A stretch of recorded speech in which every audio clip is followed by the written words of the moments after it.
Much to get upset about these days. Last night, before I went to sleep, sometimes I look in Facebook, and then somebody posted an article that was written about Trudeau, and I was starting to get so upset at him. And then I said, this is Shabbat. Let it go.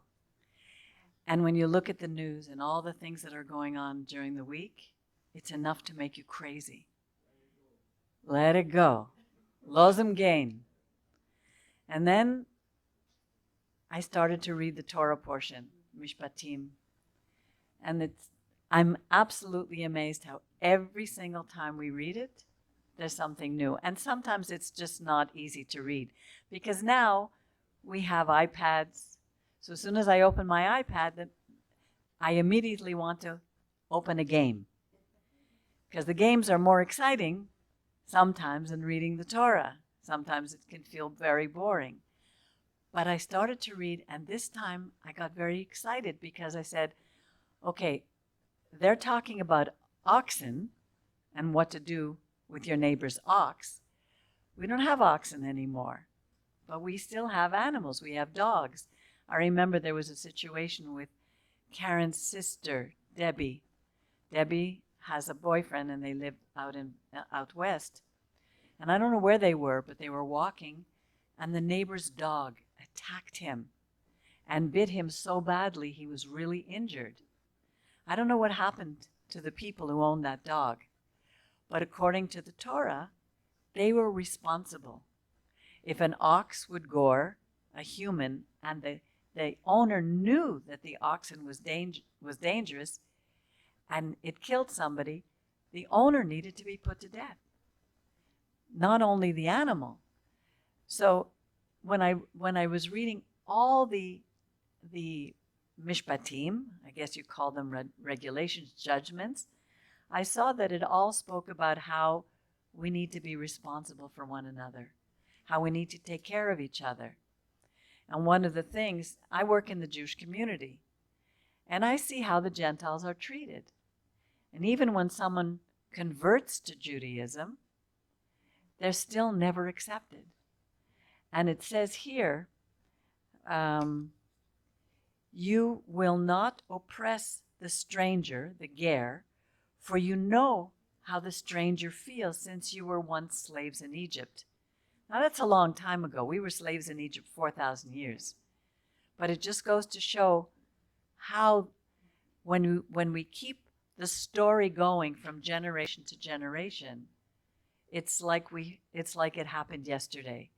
And that all of those of you who are sitting here who are not born in a Jewish home, you are as important as any one of us who were handed the Ten Commandments on Mount Sinai. And this whole new movement of how the 7 Noahide laws are for you and you don't have to do all these things is just not true. It's all a lie. I have friends who own businesses. There's one who's she's a hairdresser, and she doesn't go in. She's Shomer Shabbat. She doesn't go in on Shabbat, but her place is open for the Gentiles who work there, and this is just wrong. So there's so many things that the Torah is teaching us. They hire the Shabbos Goy to light the lights for them, to do all the things that we're not supposed to do. And it's just wrong because the Torah says so. If we look at our children today, our children are having trouble learning how to respect the elderly, how to respect positions. We may not like the person in position, like if I don't like our prime minister because of the things that he's doing, I still have to respect the position that he has. Respect our elders, our parents, honor our parents. That's because Mishpatim is teaching us how to love the Lord our God, how to love our neighbor as we love ourselves. Now, this week on Wednesday night, we had the Torah study, and it was amazing. I learned so many new things. I hope the rabbi will speak about it this week because I was really excited. Day after day, I sing for the elderly. And they're at their end of their lives. And most of the ones that I see are defeated and sick and tired of living. They feel that they have nothing to live for and are waiting to die. And that truly what life is like, they have no place for God in it, in their lives. And he said in this portion that if we obey what he says, then you will worship Adonai your God, and I will bless your food and water and keep you free from sickness. No woman will miscarry, none will be sterile, and I will give you your full term of life. And I look around and I see how much illness, how much suffering there is in the world.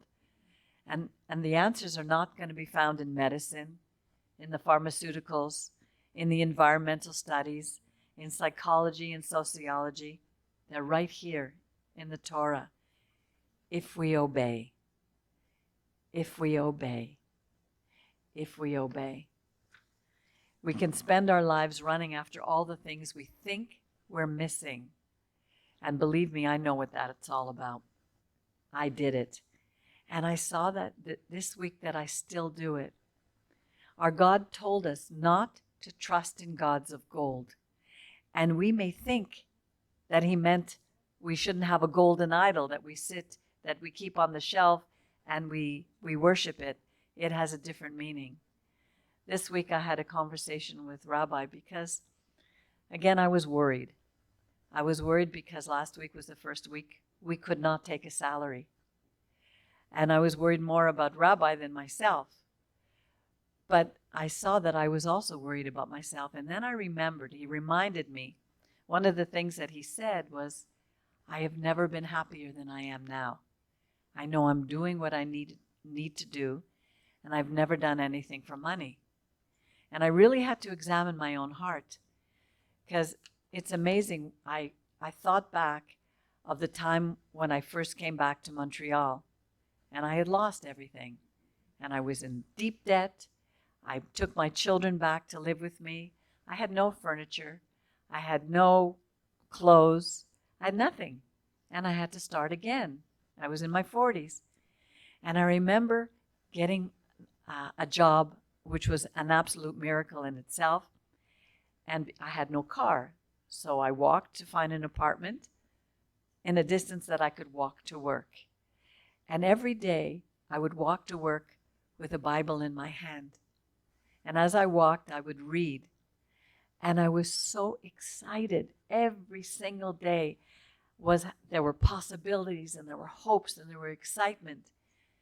And now I have everything.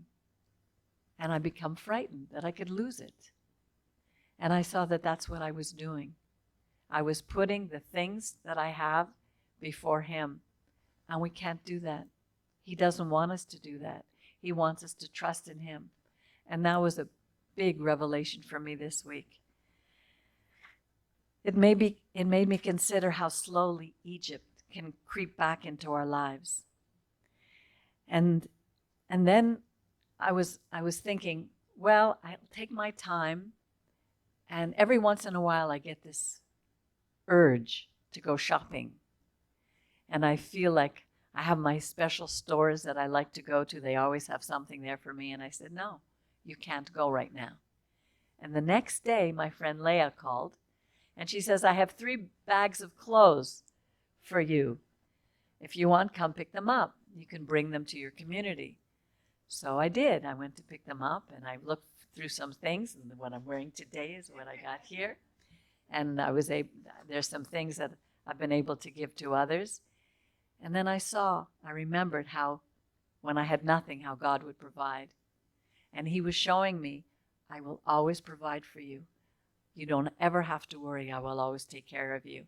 And even if we don't know what we're going to do, because next week, I just really have to tell them that we're leaving, as we can't afford our salaries and we can't afford our rent. So we're going, and God will show us another way. We're still going to serve him, whichever way he wants. I don't know what that's going to look like, but our lives are full of hope and possibilities, and we never know what's waiting around the corner. And all we need to do is to take his Torah seriously, to really obey. I realized who was in control, and I'm missing absolutely nothing in my life except living according to his words, his precepts, his Mishpatim. And if I don't do that, then I can't complain. When I walk with him, I'm at peace, no matter what happens in my life and in this world that will try to rob it. All we have to do is listen and obey. Shabbat Shalom.